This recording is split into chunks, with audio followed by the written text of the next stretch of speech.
Market में सब ठगने वाले रहते हैं, महा ठगुआ। तो तुम जो भी छाता लेना आज ही कीमत पर लेके आना। अगर वो 20 बताए तो तुम 10 में लाना और 10 ही बोलना, क्योंकि वो हमेशा डबल बोलते हैं, दुगना बोलते हैं। तुम ठग मत जाना, सीधे साधे आदमी हो।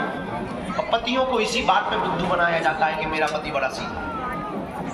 पतियों को बुद्धू बनाने का बहुत सरल तरीका है कि पत्नियां ये भर कह दें कितने सीधे हो, पति बुद्धू बन जाता है पूरी जिंदगी भर की। कई बार तो पति खुद बुद्धू क्या, ससुर आता है देखने के लिए, वो कहते लड़का कितना सीधा है, तो बेचारा बुद्धू बन जाता है। हाँ, गाय जैसा है, गाय जैसी तो देवियां होती हैं। बेचारा पति बोला तुम ठीक कहती हो, मैं सीधा आदमी हूँ। तो पत्नी ने कहा कि तुम छाता लेने तो जा रहे हो, पर आधे रेट में लेके आना, खबरदार।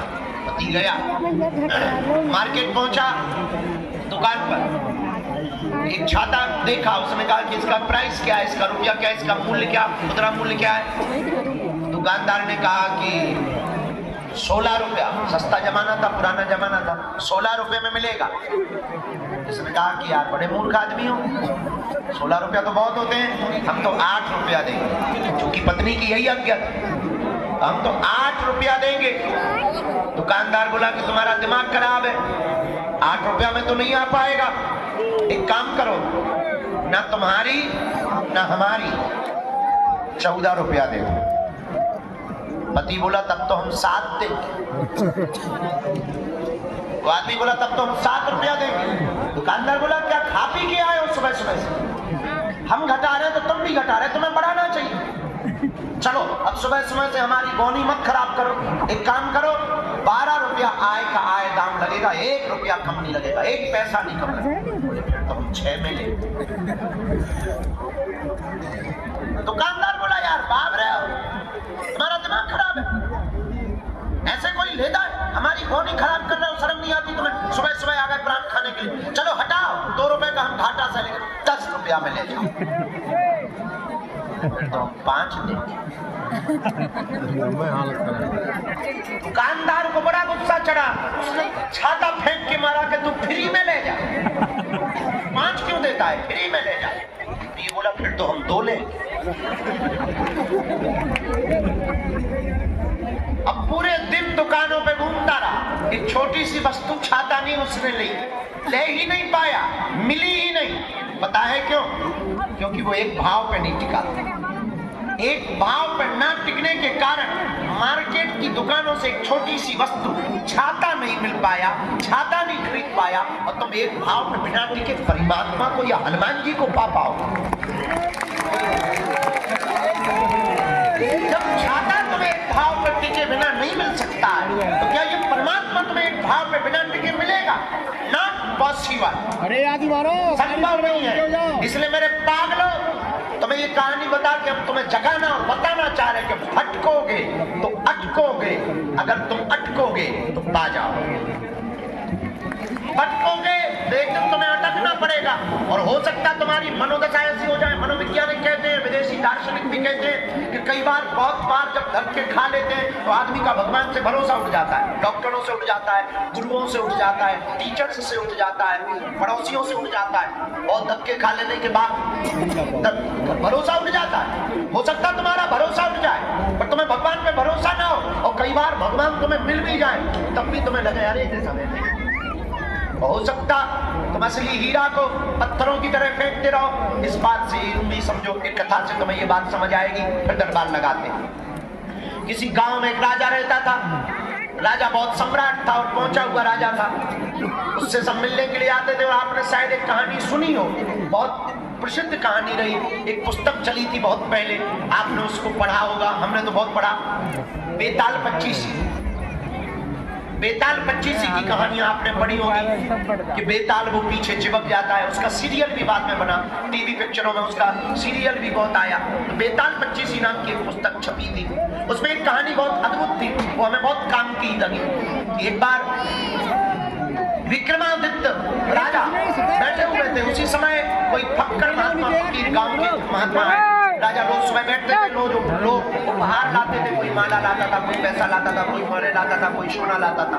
राजा अपने मंत्री को देता जाता था, राजकोष में लिखता जाता था। एक साधु आया, उसने एक फल दिया, राजा ने लेने से मना नहीं किया, और साधु की उंगलियां देखकर लगा कि ये कोई पागल आदमी है, गांव का आदमी है, कोई है तो साधु महात्मा, और अब इनसे क्या बात करनी है, और इनसे लेना भी नहीं चाहिए, पर फल दे रहा है तो मना नहीं करनी चाहिए। फल ले लिया, मंत्री को दे दिया। ना साधु ने बात की, ना राजा ने बात की। और आप आश्चर्यचकित रहेंगे कि वो महात्मा रोज आया, रोज एक फल देता और चला जाता। राजा रोज फल लेता और रख लेता। ना महात्मा ने बात की, ना राजा ने बात की। 10 साल गुजर गए फल देते देते। एक दिन एक बंदर बैठा था बगल में, राजा को महात्मा ने फिर फल दिया। वो फल लेकर के उस बंदर को दिया। आज मंत्री को ना देकर के बंदर को फल दे दिया। बंदर ने जैसे ही खाया तो उसके फल के बीच से एक चमकता हुआ बेशकीमती हीरा गिर गया। राजा चौंक गया। आज तक इतना बेशकीमती, इतना चमकीला, इतना बड़ा डायमंड, इतना बड़ा हीरा उसने देखा ही नहीं था। चौंका, महात्मा को रोका, ठहरो, और आप 10 साल से हमें देते क्या रहे? महात्मा बोले यही तो देते रहे जो आज दिया। मंत्री को कहा कि 10 साल से जो फल मिलते रहे वो कहाँ है? मंत्री बोला वैसे हम बहुत सावधान आदमी हैं, हमने फल फेंके तो नहीं है, पर नीचे के गड्ढे में डाल दिए हैं, एक अंडरब्रिज टाइप का है, उसमें हमने जाकर के रखे हैं। राजा ने कहा जल्दी खोलो। जब दरवाजा खोला तो फलों की सड़क की दुर्गंध तो आ रही थी, लेकिन उसके भीतर से चमचमाते हुए हीरा दिखाई पड़ रहे थे। ये कहानी शायद तुम्हें समझ में नहीं आएगी, पर थोड़े से समझने से तुम्हें समझ में आ जाएगी कि वो राजा साधारण फल समझ के फेंकता रहा, बेशकीमती हीरा को फेंकता रहा, ना पहचान पाया। अगर वो पहले दिन ही पहचान लेता, शायद कुछ और बड़ा पा जाता, शायद कुछ और जान लेता, शायद गुरु की कृपा और पहले पा लेता। पर कई बार हम लोग जानबूझ करके एक भूल कर बैठते हैं, असली हीरा को फेंक देते हैं, कई बार नकली पत्थर को हीरा समझते हैं। अब वो तब होता है जब आप दर दर भटकोगे, असली चीज को छोड़ दोगे, नकली चीज में तुम पड़ जाओगे, बर्बाद हो जाओगे। इसलिए मेरे पागलों, तुम आज तक नकली चक्कर में पड़े हो, तंत्र मंत्र हमारे चक्कर में, ये सब नकली चीजें हैं। असली डायमंड का नाम है बालाजी, जिनसे हमने बालाजी से कृपा पाई है। तुम भी उनको पकड़ लो, तुम भी उस बेशकीमती हीरा को पकड़ लो, तुम भी उस बेशकीमती डायमंड को पकड़ लो। याद रखना, इन्होंने सबकी बिगड़ी बनाई, तुम्हारी भी बिगड़ी बनाई, और एक दिन में किसी की नहीं बनती। हमें भी 12-12 साल तक माथा रगड़ना पड़ा, हमको भी धक्के खाने पड़े, गालियां खानी पड़ी, सेवा करनी पड़ी, रातों भर जगना पड़ा, दिनों भर मंत्र जाप करने पड़े, दिनों गुरुओं के पास जाना पड़ा, गुरु की सेवा करनी पड़ी, सन्यासी बाबा की उपासनाएं करनी पड़ी, तब जाकर के छोटी मोटी सी किरण, छोटी मोटी सी जुगनू, छोटी मोटी सी आशीर्वाद, छोटा मोटा से चरणों का प्रसाद मिल पाया। ये भी एक दिन में नहीं हो पाया, 12 साल लग गए। आप चाहो तो 12 दिन में तुम्हें हो जाए तो शायद इतनी बड़ी घटना नहीं हो सकती है।